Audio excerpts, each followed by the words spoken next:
Hello बच्चों, मैं के सर आज आपको ट्रांसफॉर्मेशन पढ़ाने जा रहा हूँ। क्लास 11th एंड 12th के बच्चों के लिए जो है यह चैप्टर यह टॉपिक मैं शुरू कर रहा हूँ। 11th और 12th का जो ग्रामर है वो बिल्कुल सेम है। जो आपको फर्स्ट ईयर में पढ़ना है वही आपको इंटर में भी पढ़ना है, जिसके बारे में हम आपको बताने जा रहे हैं कि आपके ग्रामर पोर्शन में क्या क्या चीजें हमें पढ़नी है। तो ग्रामर पोर्शन में सबसे पहले जैसे डायरेक्ट इनडायरेक्ट आता है, फिर हम दूसरा चैप्टर उसमें सिंथेसिस पढ़ते हैं, तीसरा आपका ट्रांसफॉर्मेशन होता है, चौथा आपका सिंटैक्स है जिसमें हम सारे पार्ट ऑफ स्पीच पढ़ते हैं, noun, pronoun, adjective, verb, others सारी चीजें पढ़ते हैं। फिर आपका ट्रांसलेशन आता है, फिर इसमें वोकैबुलरी आती है जिसमें आप antonyms, synonyms, homonyms, one word substitutions ये सारी चीजें पढ़ते हैं। फिर आपका हिंदी टू इंग्लिश ट्रांसलेशन आता है, आपका ऐसे आते हैं, और फिर आपका जो है पैसेज आता है जिसमें से आपको क्वेश्चन छांटने पड़ते हैं। ग्रामर पोर्शन में यही हमारे इतने चैप्टर पढ़े जाते हैं, और जिनमें सबसे पहले मैं आज स्टार्ट करने जा रहा हूं ट्रांसफॉर्मेशन ऑफ द सेंटेंस। सबसे पहले हमें यह जानना है कि ट्रांसफॉर्मेशन होता क्या है। ट्रांसफॉर्मेशन का मतलब होता है रूपांतरण।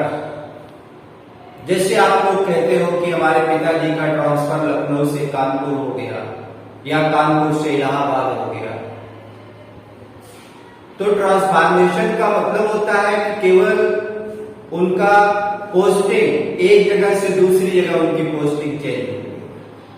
तो जिसे हम दूसरे शब्दों में कह सकते हैं कि जब हम किसी वाक्य या जब कोई वाक्य बिना अपना भाव बदले, आप सभी लोग ध्यान से सुने कि ट्रांसफॉर्मेशन होता क्या है। सबसे पहले हम इसको हिंदी में पढ़ेंगे, क्योंकि जब तक हमें किसी चीज का हिंदी क्लियर नहीं होता तब तक हम उसे इंग्लिश में अच्छी तरह से समझ नहीं सकते और ना ही पढ़ सकते।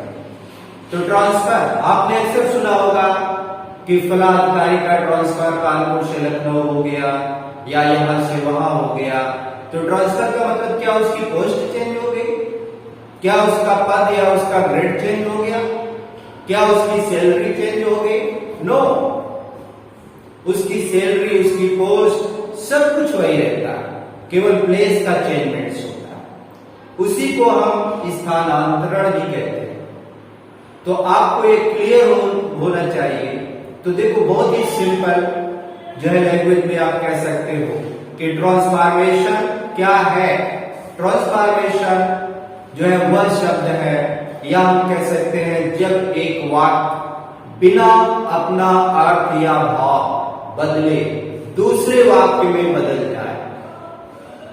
कहने का मतलब जब एक वाक्य को हम बिना उसका अर्थ या भाव चेंज किए हुए हम उसे अदर सेंटेंस में कन्वर्ट कर देते हैं या बदल देते हैं, इसी को ट्रांसफॉर्मेशन कहा जाता है। तो आप लोगों को समझ में आ गया होगा कि ट्रांसफॉर्मेशन क्या है। जब एक वाक्य को बिना उसका भाव बदले हुए हम उसे दूसरे वाक्य में रूपांतरित कर दें, तो उसी को हम ट्रांसफॉर्मेशन कहते हैं। इसी को हम इंग्लिश में बोल सकते हैं कि when a sentence is changed into other sentence without changing its meanings, it is called transformation of the sentence. फिर से आप एक बार जो है ध्यान से सुने।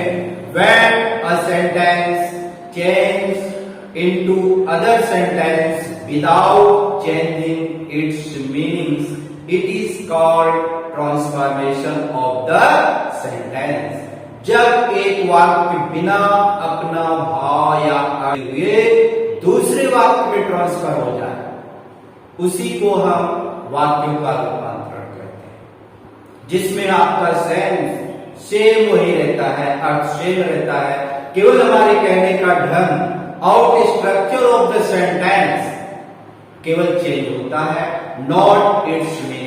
It is called transformation of the sentence.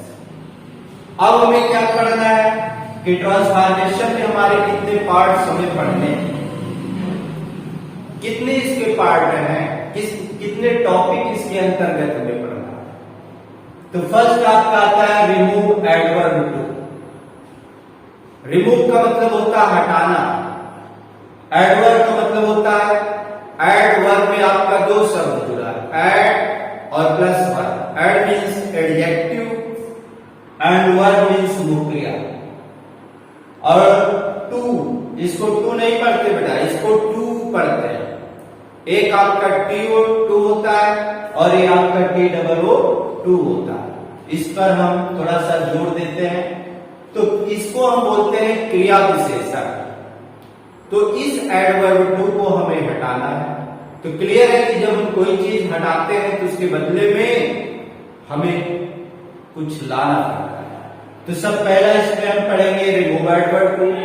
दूसरा हम इसी चैप्टर पढ़ेंगे एक्टिव एंड पैसिव वॉइस, कर्तावाच्य और कर्म, जो आपने लास्ट जो क्लास में भी पढ़ चुका होगा। एक्टिव पैसिव वॉइस जो है बनाना, एक्टिव से पैसिव वॉइस बनाना, पैसिव वॉइस से एक्टिव वॉइस बनाना, जो आपको क्लास हमें लगता है कि आप थर्ड फोर्थ से ही हम पढ़ना आरंभ कर देते हैं, तो उसके बारे में भी आपको जानकारी होगी। वो चैप्टर भी मैं आपको जो है 1 बाय 1 करके पढ़ाऊंगा। तीसरा आपका है डिग्रीज ऑफ कंपैरिजन। डिग्री का मतलब होता है कंडीशन ऑफ एडजेक्टिव। जिस तरह से हमारे वर्ब के 4 फॉर्म हम पढ़ते हैं, फर्स्ट फॉर्म जिसे हम प्रेजेंट भी कहते हैं, दूसरा आपका सेकंड फॉर्म जिसे हम पास्ट भी कहते हैं, तीसरा आपका थर्ड फॉर्म जिसे हम पार्टिसिपल भी बोलते हैं, पास्ट पार्टिसिपल बोलते हैं, और चौथा जो वर्ब की फॉर्म होती है उसे हम उसमें फर्स्ट फॉर्म में हम आईएनजी जोड़ देते हैं, जिसे हम पार्टिसिपल भी कहते हैं। तो जिस तरह से हमारे मुक्रिया को हम 4 भागों में डिवाइड कर देते हैं, 4 रूपों में हम उन्हें पढ़ते हैं, उसी तरह से जो भी एडजेक्टिव्स है, विशेषण है, जैसे जो किसी नाउन को या प्रोनाउन को क्वालिफाइड करता है, वही एडजेक्टिव कहलाता है। तो उस एडजेक्टिव को भी हम 3 रूपों में डिवाइड कर देते हैं। तो इनका इसी 3 रूपों में जो डिवाइडेशन होता है, जो क्लासिफिकेशन हम करते हैं, तो इनके इसी क्लासिफिकेशन को हम डिग्री बोलते हैं। नेक्स्ट आपका चैप्टर है असर्टिव टू इंट्रोगेटिव, मीन्स साधारण सिंपल सेंटेंस को हमें प्रश्नवाचक वाक्य में चेंज करना है। प्रश्नवाचक से हमें असर्टिव बनाना है। असर्टिव फिर आपका है नेगेटिव सेंटेंस। साधारण से हमें नेगेटिव मीन्स नकारात्मक बनाना है, नकारात्मक से पुनः साधारण बनाना है। असर्टिव से टू एक्सक्लेमेटरी सेंटेंस, मतलब साधारण से विस्मयात्मक। विस्मयात्मक का मतलब होता है जिस सेंटेंस में दुख, आश्चर्य, प्रसन्नता या खेद हमारे कॉन्शियस, हमारी अंतरात्मा में इटसेल्फ अपने आप क्रिएट हो जाता है विदाउट एनी प्रेशर, उसी को हम विस्मयाबोधक वाक्य कहते हैं, जिसके बारे में हम आपको जब चैप्टर पढ़ाएंगे तो डिटेल्स में बताएंगे। तो ये हमारे 6 पार्ट्स होते हैं जहां पर हम ट्रांसफॉर्मेशन में पढ़ते हैं, और इसी में आपका जो है simple to compound and simple to complex and compound to simple and compound to complex या complex to simple and complex to compound, वो भी चैप्टर पढ़ते हैं। लेकिन वो चैप्टर पढ़ाने से पहले हमें सिंथेसिस पढ़ना होगा। जब हम सिंपल, कंपाउंड, कॉम्प्लेक्स को अलग अलग रूपों में पढ़ लेंगे, तभी हम यहाँ पर ट्रांसफॉर्मेशन में इसको हम समझ सकते हैं। पहले हम पहला टॉपिक पढ़ते हैं जो है रिमूव एडवर्ब टू। रिमूव का मतलब होता है हटाना। तो क्लियर है कि अगर हम कोई चीज हटा रहे हैं तो उसकी जगह पर हमें कोई दूसरा शब्द लाना होगा, तभी वह उसके अर्थ की, उसके सेंस की, उसकी मीनिंग्स की भरपाई कर सकता है। सबसे पहले हमें यह देखना है कि एडवर्ब होता क्या है। एडवर्ब का मतलब होता है क्रिया विशेषण। क्रिया विशेषण क्या होता है? जैसे हमारे विशेषण दो तरह के होते हैं। आप ग्रामर में दो तरह के विशेषण पढ़ते हैं। एक पढ़ते हैं आप एडजेक्टिव्स, जिसे हम विशेषण कहते हैं। एडजेक्टिव क्या करता है? वह किसी नाउन या प्रोनाउन को क्वालिफाई करता है। कहने का मतलब विशेषण वह शब्द कहलाता है जो किसी संज्ञा या सर्वनाम की विशेषता बतलाता है, और उस संज्ञा या सर्वनाम की विशेषता बतलाने वाला जो विशेषण होता है, उस विशेषण का प्रयोग हमेशा उस नाउन और प्रोनाउन के पहले होता है। जैसे आपने देखा वह एक अच्छा लड़का है, तो अच्छा क्या है? अच्छा बॉय की विशेषता है, जिसे हम लिख सकते हैं, बोल सकते हैं कि he is a good boy. वह एक अच्छा लड़का है। तो यहां पर आपने देखा बॉय क्या है? आपका नाउन है, और गुड किसको क्वालिफाइड कर रहा है? बॉय को। इसलिए गुड आपका एडजेक्टिव कर रहा है। कहने को मतलब the word which is qualified to a noun और pronoun, it is called adjectives. दूसरी चीज आपका है adverb, adjective of the word, जिसमें दो शब्द आपका मिला है, एक एडजेक्टिव मिला है, दूसरा वर्ब मिला है। कहने का मतलब एडवर्ब क्रिया विशेषण से कहते हैं। वर्ब मीन्स क्रिया और एडजेक्टिव का मतलब आपका हो गया विशेषण। कहने के लिए हम कह सकते हैं क्रिया विशेषण। इसका मतलब यह हुआ कि क्रिया विशेषण वह शब्द होता है जो किसी नाउन या प्रोनाउन को क्वालिफाइड न करके बल्कि किसी वर्ब्स को मॉडिफाई करता है, किसी वर्ब की वो विशेषता बताता है। तो इस तरह से आपका एक क्लियर हुआ कि एडजेक्टिव वह शब्द होता है जो किसी नाउन या प्रोनाउन की विशेषता बतलाता है, और एडवर्ब वह शब्द होता है जो किसी मुख्य क्रिया की विशेषता बतलाता है। तो वह शब्द जो किसी मुख्य क्रिया की विशेषता बतलाए उसे ही हम क्रिया विशेषण या एडवर्ब कहते हैं। तो इसको हम इंग्लिश में कह सकते हैं कि adverb is the word which is modified to a verb, it is called adverb. वह शब्द जो किसी मुख्य क्रिया को मॉडिफाई करता है वह एडवर्ब कहलाता है, क्रिया विशेषण। और आप ये भी देखेंगे कि adverb is always used after the verb, while adjective is used before noun और प्रोनाउन। दोनों में बहुत ही गहरा और बहुत ही बड़ा एक अंतर होता है कि इनके यूज में विशेषण का प्रयोग हमेशा उस नाउन या प्रोनाउन के पहले किया जाता है जिसको मॉडिफाई करता है, क्वालिफाइड करता है। जैसे he is a good boy, boy के पहले आपने एडजेक्टिव का यूज किया। लेकिन वर्ब क्या है? एडवर्ब क्या होता है? वह किसी वर्ब के पहले ना करके उस मुख्य क्रिया के बाद में हम उसका प्रयोग करते हैं जिसकी वो विशेषता बतलाता है। जैसे आपने देखा वह तेज दौड़ता है, ही रन्स फास्ट, वह अच्छा बोलता है, ही स्पीक्स वेल। ठीक है? तो कहने का मतलब adverb always used after the verb and adjectives always used before noun or pronoun। ठीक, आपका डाउट क्लियर हुआ कि एडवर्ब वह शब्द होता है जो किसी मुख्य क्रिया के बाद में प्रयोग किया जाता है और वो उस मुख्य क्रिया को क्वालिफाइड करता है। अब देखो सबसे पहले हम ये देखें कि टू का मतलब क्या होता है। जैसे हमने बताया टू का मतलब होता है अत्याधिक। अत्याधिक का मतलब होता है एक्सेस, एनफ या out of its proper limit. कोई भी चीज जब अपनी एक निश्चित सीमा के बाहर हो जाती है तो उसे हम अत्याधिक बोलते हैं। अधिक वो होता है जो हमारे लिए पर्याप्त हो, सफिशिएंट, जिसका एक्शन रिएक्शन पॉजिटिव हो, जिसकी क्रिया पॉजिटिव हो ना कि नेगेटिव। और अत्यधिक का मतलब होता है which things which is out of limit, which action is not positive but which action is negative. इसका मतलब ये हुआ कि टू का मतलब होता है अत्यधिक, जो हमारे सीमा से बाहर हो और जिसका एक्शन पॉजिटिव ना हो करके क्या हो, नेगेटिव होता है। तो आज हमें यही चैप्टर पढ़ना है, एडवर्ब टू। हमें टू को रिमूव करना है और उसकी जगह पर हमें अदर शब्द लाना है, और ऐसे शब्द लाना है जो कि हमारे सेंस को सेम वही अर्थ दे जो कि आपका फर्स्ट सेंटेंस देता है। अब जैसे हम सबसे पहले इस चैप्टर में पढ़ते हैं, इस एडवर्ब टू के साथ एक और टू आता है। इस टू को हम इनफिनाइट या इन्फिनिटिव भी बोलते हैं। तो ये टू मोस्टली कहां यूज होता है?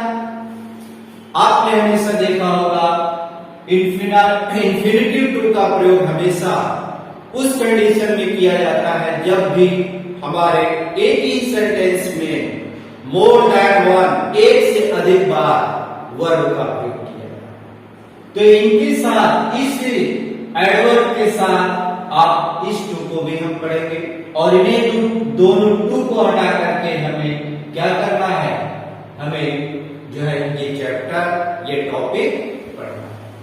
अब देखो सबसे पहले इसे हम कैसे चेंज करते हैं, उसके लिए हम जो फर्स्ट आपका रूल होता है कि when सब्जेक्ट इज लाइफलेस, जब आपका सब्जेक्ट मीन्स करता सजीव होगा, मीन्स लिविंग होगा, जीवित होगा, सजीव होगा, तो उसके लिए हमें क्या करना है, सबसे पहले हम एडवर्ब टू के स्थान पर उसे हम रिमूव करेंगे और उस एडवर्ब टू को हटाकर हमें सो या वेरी लाना है। तो उस एडवर्ब टू को हटाकर आपको सो या वेरी लाना है। उनमें से हम कुछ भी ला सकते हैं, एज यू लाइक, जो आप चाहें वो यूज करें।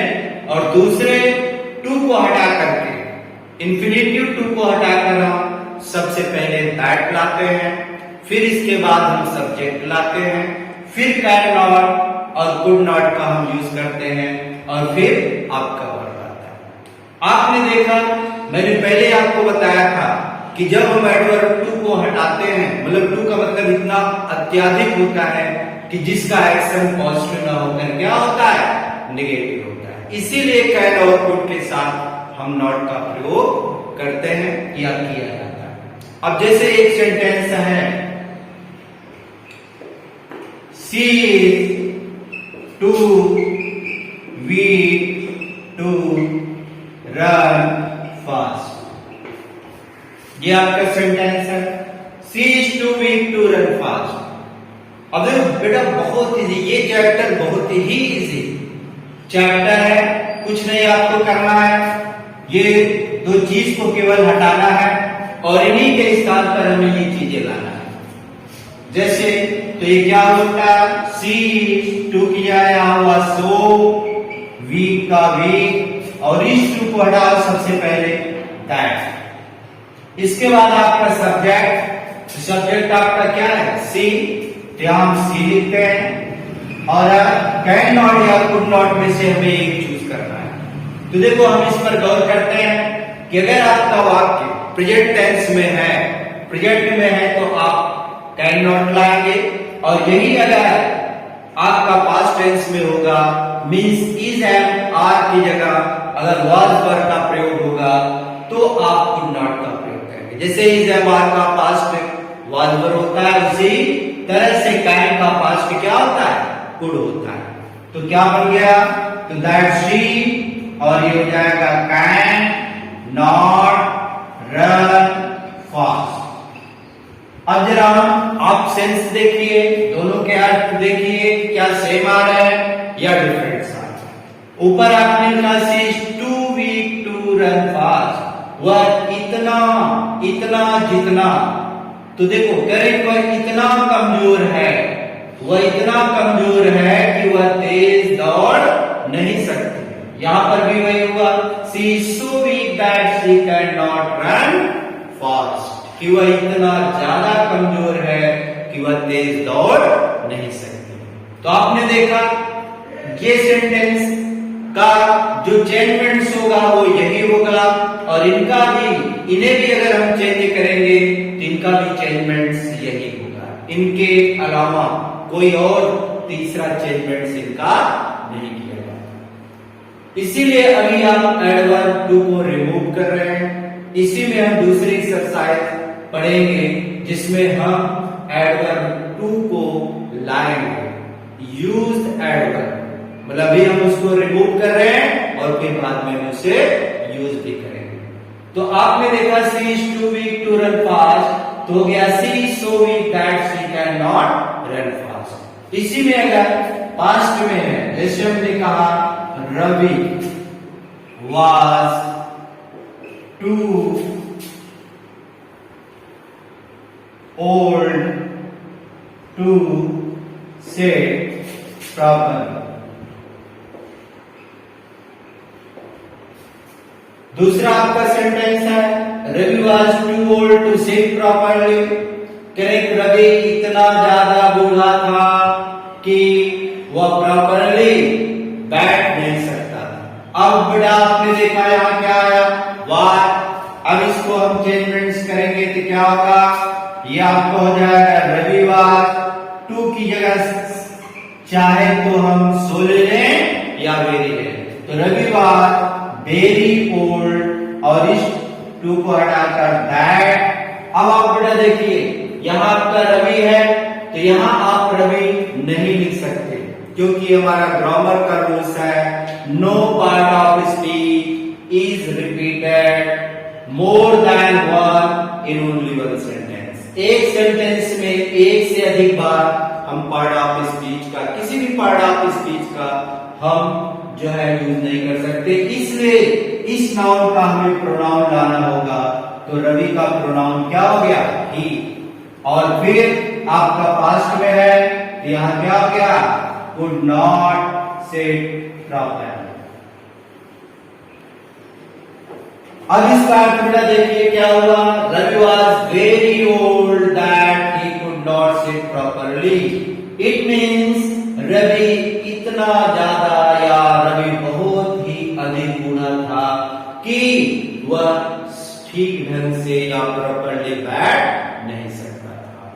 तो ये आपका जो है फर्स्ट रूल हुआ कि व्हेन सब्जेक्ट इज लाइफलेस, अर्थात जब आपके वाक्य का सब्जेक्ट सजीव हो तो आपको एडवर्ब टू को हटाकर सो या वेरी लाना है, और इंफिनिटिव टू को हटाकर आपको that plus subject plus can not या कुड नॉट लाना है।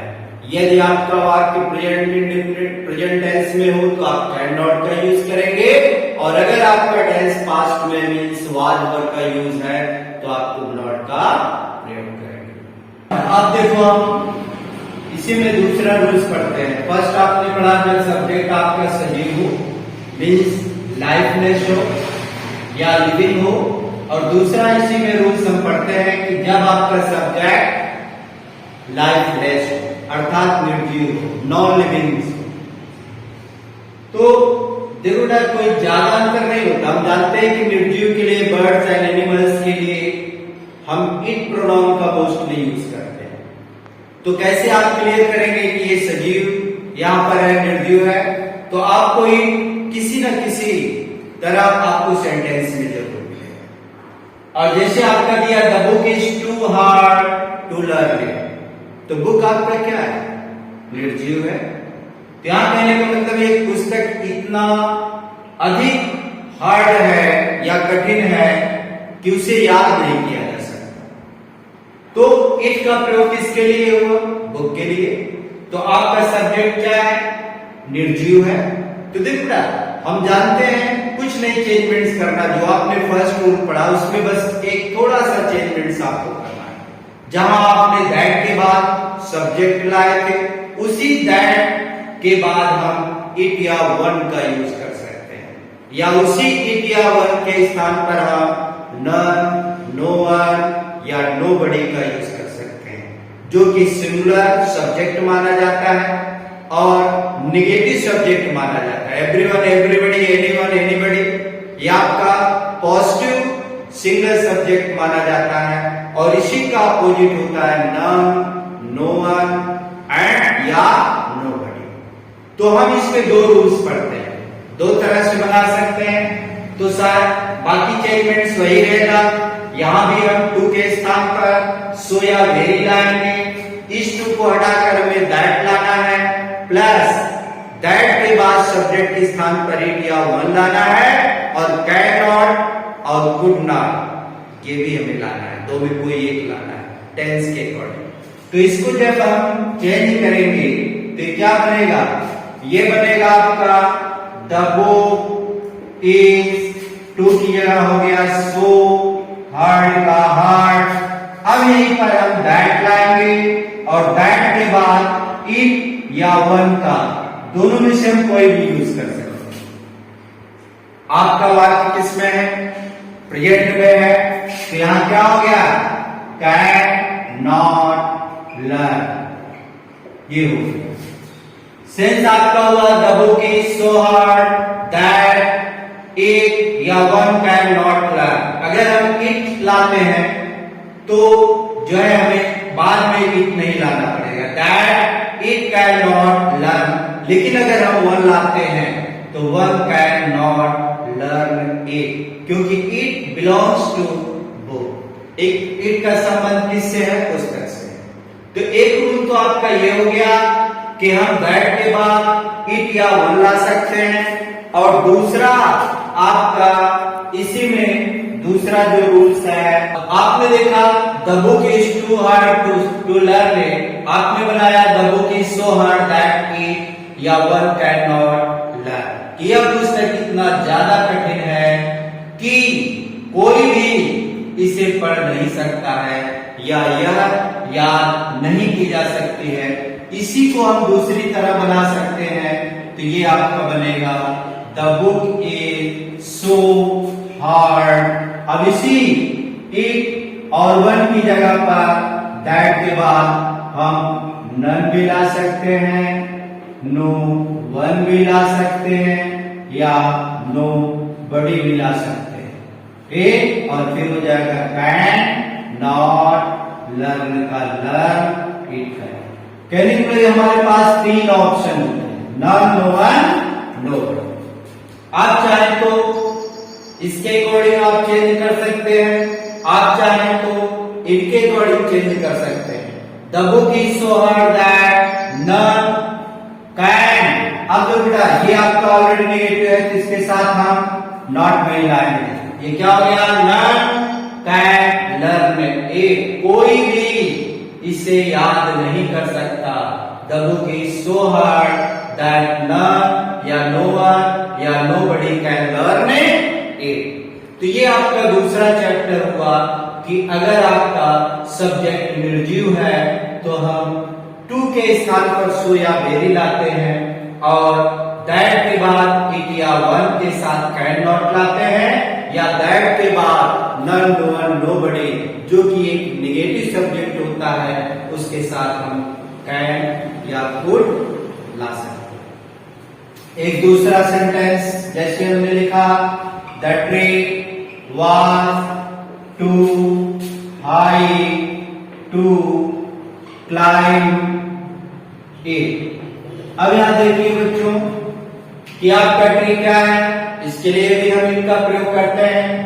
अब यहां पर क्या हो गया, ये हो गया आपका the tree was so high, और फिर यहीं पर हम दैट लाते हैं, इस टू को हटाकर इस टू के स्थान पर आपने सो या वेरी लाया, और इस दैट के स्थान पर अब आप यहाँ चाहे नन, नो वन, नोबडी में से हम कुछ भी ला सकते हैं। नन और पास्ट है तो क्या हो गया, कुड, और क्लाइंब का क्लाइंब, इट का इट। तो आपने देखा सेंस वही हुआ, पेड़ इतना अधिक ऊंचा था कि कोई भी उस पर चढ़ नहीं सकता था। तो बेटा आज का जो है आपने देखा, मैंने आपको रिमूव एडवर्ब टू पढ़ाया जिसमें हमने आपको ये बताया कि ट्रांसफॉर्मेशन होता क्या है, एडवर्ब क्या है, एडजेक्टिव क्या है, जिसके अंतर्गत आपने 2 रूल्स पढ़े। आप लोग जो है इसके आगे के रूल्स को मैं नेक्स्ट जो है डे पढ़ाऊंगा, और इसके आप 2 रूल्स पढ़ चुके हैं, और 3rd रूल से फिर मैं दूसरे वीडियोस में आपको जो है भेजूंगा। सभी लोग YouTube पर जाइए और आप इंग्लिश बाय के सर या कृष्णा इंग्लिश क्लासेस के नाम से YouTube पर हमारा वीडियोस जो है आप उन्हें खोलिए और देखिए और पढ़िए, और बड़ा आप सभी लोग लाइक और सब्सक्राइब करना मत भूलिए।